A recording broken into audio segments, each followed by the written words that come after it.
Hello. I used to have an inguinal hernia, and after doing a lot of research and trying different exercises, I eventually came up with this routine that I did daily. And now it's been over a year since I've had any symptoms at all. I wanted to give you a little introduction with this following video so you can see exactly what I did. A couple of things I want to highlight. The first thing, you'll notice this pair of socks. So for all of these exercises, I keep the socks underneath my back. You can see I place it opposite my belly button around L3, L4, and that's particularly useful for exercises 2, 3, and 4. So you'll notice in this video, there's always a number in the top left-hand corner. So we rotate between 5 different exercises throughout the video. The first one is hyperpressive. So you notice I breathe in, I then breathe out. I just allow the air to fall out of my lungs, and then with there's some air still left in the lungs, but with you know after the out breath, I then expand my rib cage.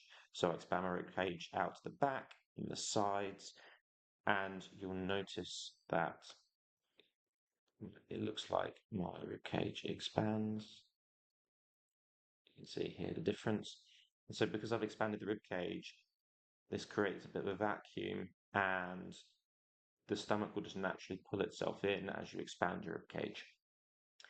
This creates a stretch, and kind of pulls.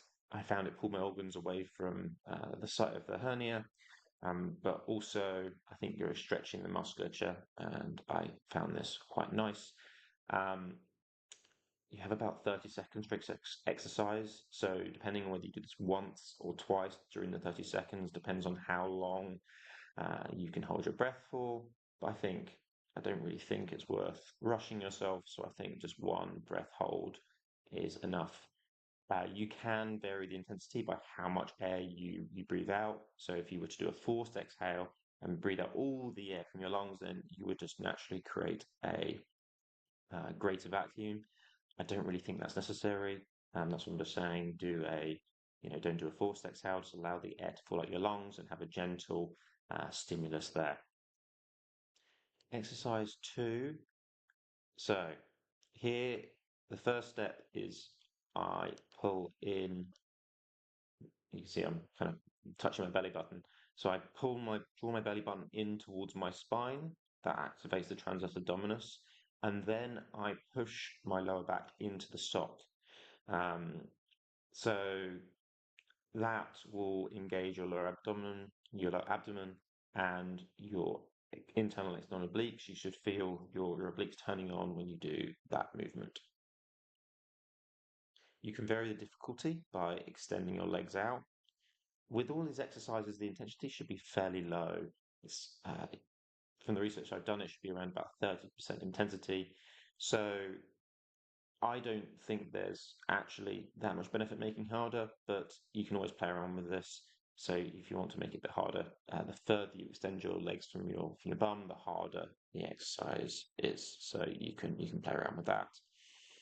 Um, Exercise 3, again, I'm showing a variation here.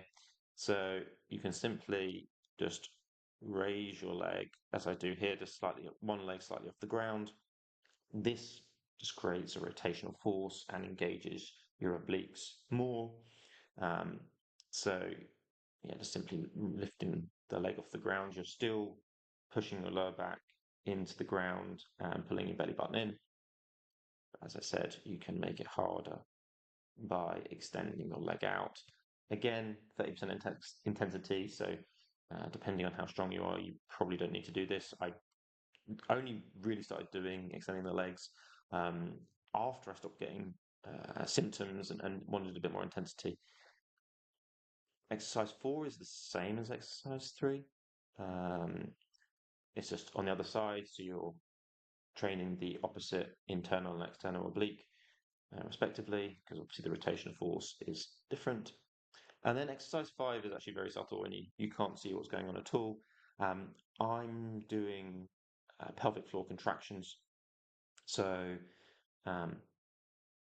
essentially what I'm doing is I'm training the muscle that stops you peeing essentially. So that's the two cues you can use. One would be um, try like yeah, imagine you're trying to stop the flow of urine when you're peeing. That muscle there is kind of, and I would do um, generally a slow contraction. So gently pull that muscle for 2 seconds and then release for 2 seconds, and I'm repeating that for the whole 30 seconds.